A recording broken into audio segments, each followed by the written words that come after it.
Cours d'histoire.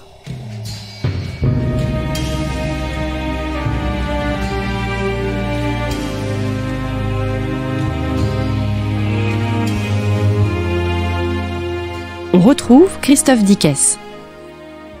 Chers auditeurs, bonjour et merci pour votre fidélité à Storia Voce, la première radio web consacrée à l'histoire. Vous le savez, nos podcasts sont gratuits.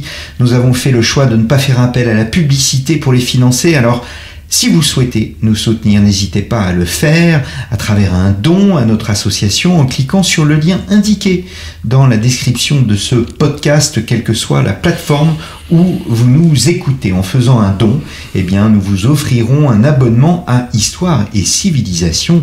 Merci d'avance. Nicolas Leroux, bonjour. Bonjour. Nous enregistrons cette émission depuis les rendez-vous de l'histoire de Blois.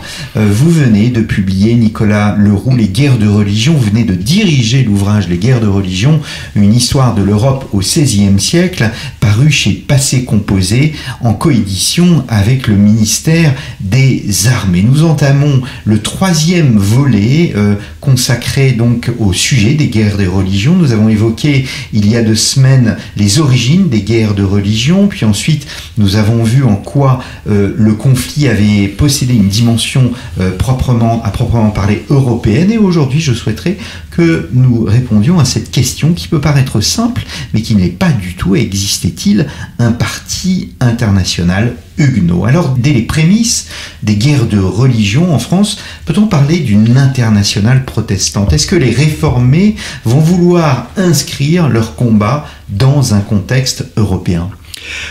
Oui, et la réforme elle-même, dès les années 1520, avec le message luthérien, a pris une dimension européenne. On a des gens qui vont diffuser le message de Luther en France, les textes de Luther sont réimprimés à Bâle, puis à Paris, etc., etc.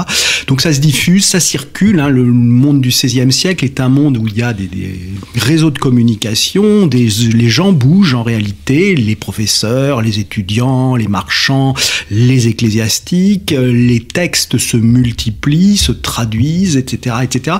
Donc il faut partir de là. Il faut partir de l'idée qu'il y a une connexion, des connexions internationales, transnationales. Les frontières ne sont pas des frontières. Au XVIe siècle, on les franchit extrêmement facilement.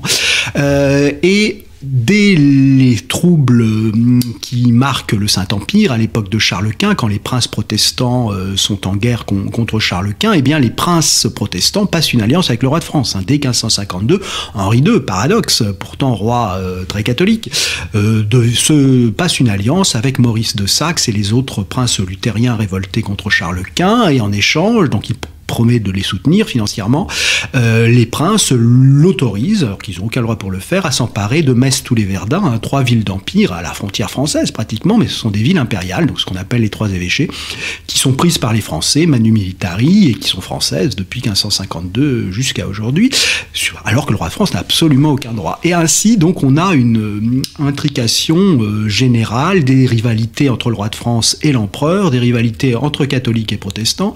C'est vrai ensuite quand les guerres civiles éclatent en France en 1562, immédiatement le prince de Condé envoie des agents en Angleterre, où chercher de l'appui en Angleterre, et il y a un accord secret mais officiel entre les protestants, les huguenots français et la reine Élisabeth d'Angleterre, qui promet de l'argent et qui envoie des troupes. C'est la seule fois qu'elle le fera vraiment pendant les guerres françaises. Elle envoie des troupes qui vont débarquer au Havre et s'emparer du Havre. Alors pour la reine d'Angleterre, le but elle va pas faire la croisade calviniste, c'est ensuite, en tenant le Havre, d'essayer de l'échanger contre Calais, puisque les Anglais n'acceptent pas d'avoir perdu Calais. Alors ça ne se fera pas, les Anglais seront battus et repartiront.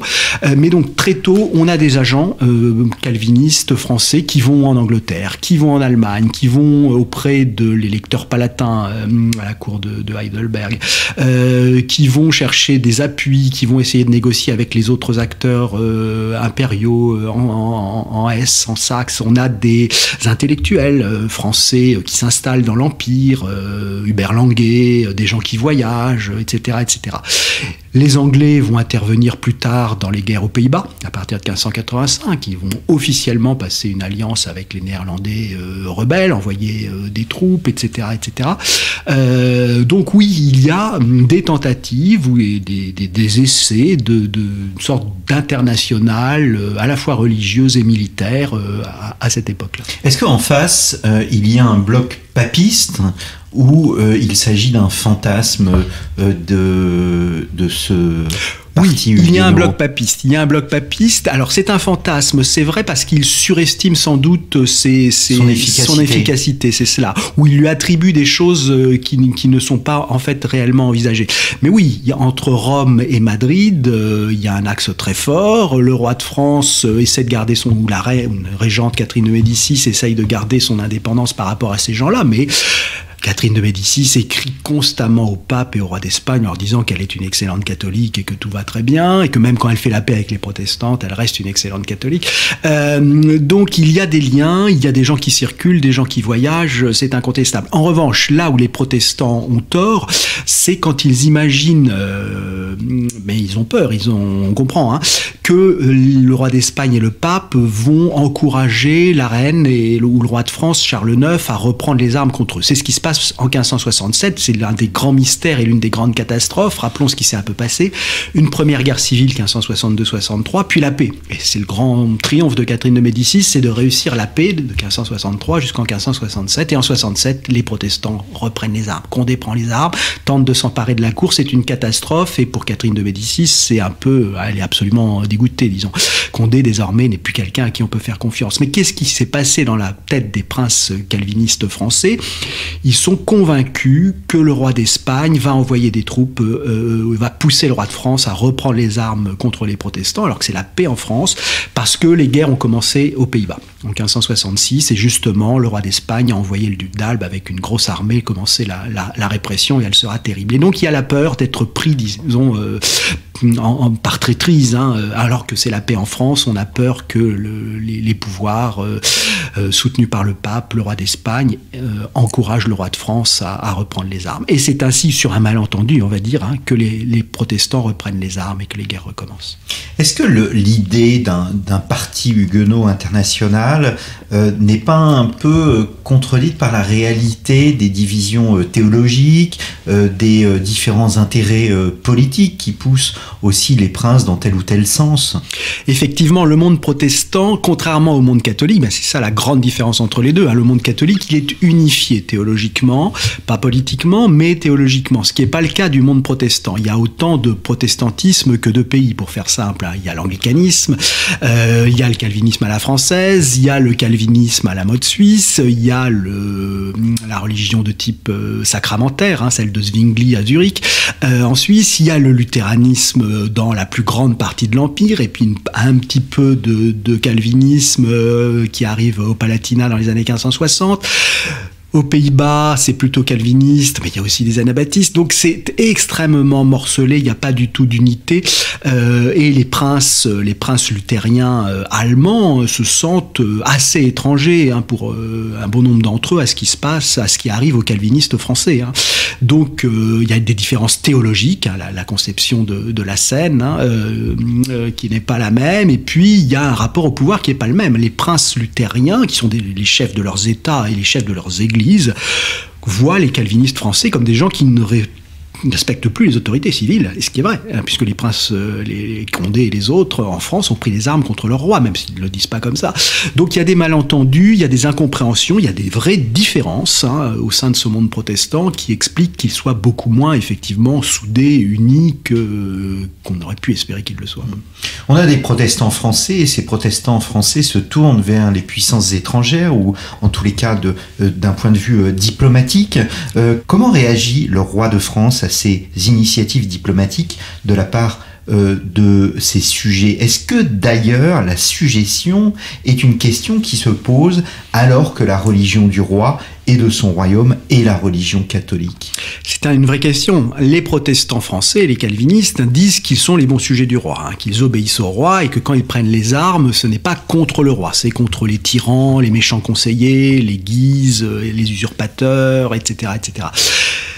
Néanmoins, certains vont commencer, surtout après la Saint-Barthélemy, à considérer que le roi est devenu un tyran, et donc que la résistance est légitime, et donc il y a une vraie tension qui n'aboutira pas à des tentatives d'attentat contre le roi dans le cas de la France, c'est sûr, mais néanmoins il y a une vraie tension. Quand Henri II est mort de façon accidentelle en 1559, un accident de tournoi, pour certains, il était évident que Dieu avait châtié le tyran qui les oppressait.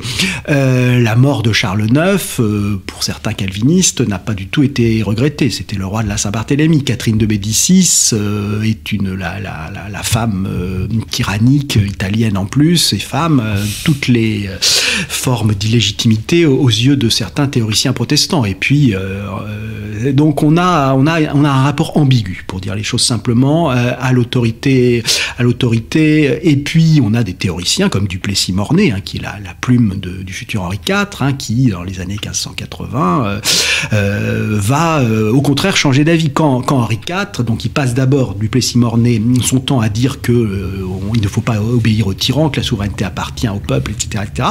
Et puis quand le futur Henri IV devient l'héritier de la couronne en 1584, Duplessis-Mornay change de camp. Il dit non, la dynastie c'est très bien, la loi salique c'est très bien, puisque le prochain roi peut être un roi protestant. Donc c'est très ambigu le rapport des protestants à l'autorité. Il y a des moments où ils prennent les armes contre, ils la contestent, et parfois, quand ça les arrange, ils finissent par trouver au contraire que le système dynastique traditionnel est très très bien, et qu'il faut obéir au prince. En revanche, on a le droit de prendre les armes quand on est martyrisé, quand on est agressé, ce qui est le cas en 1585, quand la Ligue prend le pouvoir, pour dire les choses simplement, et oblige Henri III à supprimer les édits de pacification. Et dans ce cas-là, on prend les armes pour se défendre, c'est défensif, et on passe des alliances, ou on cherche des alliances, on envoie une grande ambassade avec un proche de Henri IV, Ségur, qui va dans tous les pays d'Europe protestants pour essayer d'obtenir de l'argent et de l'aide de la reine d'Angleterre, du roi de Danemark, etc., ce qu'il obtient d'ailleurs, et lever des troupes. Donc on imagine que le pouvoir ne peut pas réagir positivement. Quelles sont les villes clés du système diplomatique huguenot? Hugues d'Aussy parle de Londres et de Heidelberg. Ce sont des véritables plateformes politiques et religieuses? Effectivement, il y a des Français à Londres depuis assez longtemps, et leur nom... Déjà. Ben oui, pas pour les mêmes raisons qu'aujourd'hui. Il y a à Londres donc un accueil plutôt favorable. Il y a des églises huguenotes en exil en Angleterre, dans les ports du sud de l'Angleterre aussi, mais surtout à Londres. Il y a des agents français qui vont négocier régulièrement auprès de il y a une diplomatie huguenote française avec l'entourage de la reine Elisabeth pour obtenir parfois des soutiens. Les Néerlandais aussi se réfugient en Angleterre à partir de 1566 de façon très importante. Donc l'Angleterre, le sud de l'Angleterre, autour de Londres, c'est effectivement une sorte de point nodal de ces circulations protestantes internationale. Et puis il y a l'Empire avec quelques capitales impériales, de principautés impériales, et notamment la capitale du Palatinat, Heidelberg, parce que l'électeur palatin Frédéric III passe au calvinisme. Jusque-là, sa famille était luthérienne, puis autrefois encore catholique évidemment, mais c'est le premier des grands princes qui passe au calvinisme dans les années 1560, et donc l'électeur palatin va envoyer des troupes, va envoyer son fils cadet, un Jean Casimir, qui est un grand chef de guerre, un chef de mercenaires, calviniste très convaincu, et donc il y a un soutien fort, et donc à Heidelberg, il y a des agents français, il y a des auteurs français, des intellectuels, disons, même si le mot est anachronique, comme Hubert Languet, qui gravitent dans ce milieu-là. Donc il y a des calvinistes français qui servent de secrétaires, qui servent de traducteurs dans ce milieu. Alors c'est des petites villes, Heidelberg c'est 6000 habitants à l'époque, mais c'est un nœud effectivement de circulation. Et puis on a des Néerlandais qui vont dans l'Empire aussi, qui se réfugient dans les villes de l'ouest de l'Empire. Donc c'est vraiment la vallée du Rhin et toute cette région-là, la Westphalie, le Palatinat, sont des lieux de circulation. C'est pas difficile d'entrer et de sortir, il n'y a pas de frontières naturelles fortes. Donc tout ça, voilà, il y a des dizaines et des dizaines de milliers de Néerlandais. Le nombre de réfugiés néerlandais qui vont vers l'Empire, c'est beaucoup plus que ce ce que les Français vont faire en allant en Angleterre ou bien à Genève ou à Sedan, petite principauté aussi qui est un lieu de ralliement des protestants en exil et malmenés. Alors je renvoie nos auditeurs à votre livre concernant la stratégie huguenote qui vise à élaborer un discours, une véritable rhétorique pour convaincre les différents interlocuteurs d'intervenir précisément dans le conflit, aide militaire et aide financière. J'en viens à la réalité de la construction des alliances. Est-ce qu'on peut parler d'une désillusion, d'un échec de cette Ligue internationale protestante dans la construction de ces alliances? Alors, dans le cas français, effectivement, enfin dans le cas calviniste, effectivement, c'est à la fin, ça ne fonctionne pas très bien parce que jamais on aura de grande unité dans ce monde protestant.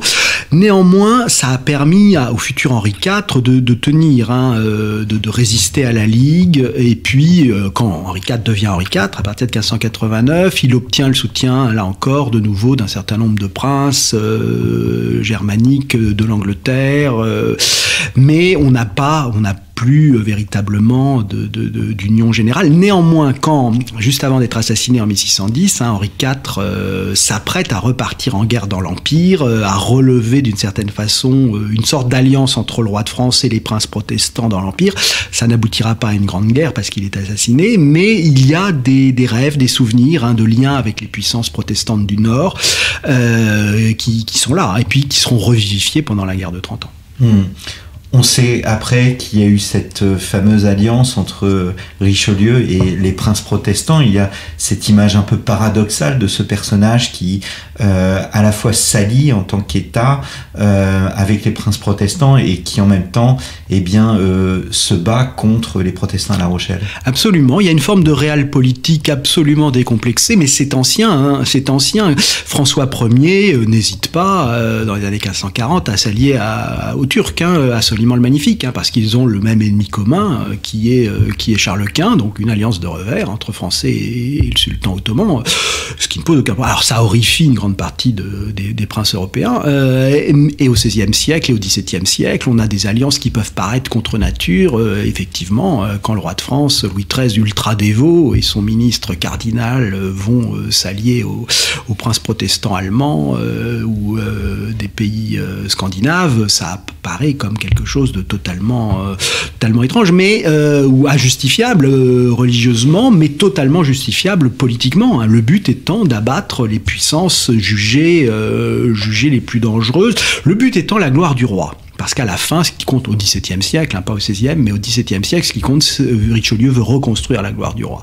La gloire du roi, et ça passe par cette scène militaire européenne sur laquelle il faut marquer son territoire, et l'ennemi qu'il faut affronter, c'est le seul qui mérite d'être affronté, c'est l'Espagne. Et donc, pour battre l'Espagne, on peut s'allier aux princes protestants, ça ne pose pas de problème. Eh bien, merci beaucoup Nicolas Leroux d'être revenu à notre micro. Les guerres de religion, une histoire de l'Europe au XVIe siècle, un ouvrage paru chez Passé Composé et coédité avec le ministère des Armées. Si vous n'avez pas écouté les 2 émissions précédentes réalisées avec Nicolas Leroux, donc consacrées aux origines des guerres de religion et à la dimension européenne de ces guerres civiles qui ne sont pas simplement des guerres civiles, eh bien n'hésitez pas à vous rendre dans nos archives sur storiavoce.com. Pour être complet, n'hésitez pas aussi à vous procurer le dernier numéro d'Histoire et Civilisation. Ce dernier numéro disponible en kiosque, eh bien, n'est autre que celui consacré aux Mongols. Il me reste à vous remercier, chers auditeurs, pour votre fidélité. N'hésitez pas à parler de Storia Voce autour de vous. Et je vous donne rendez-vous la semaine prochaine pour un nouveau numéro de nos cours d'histoire.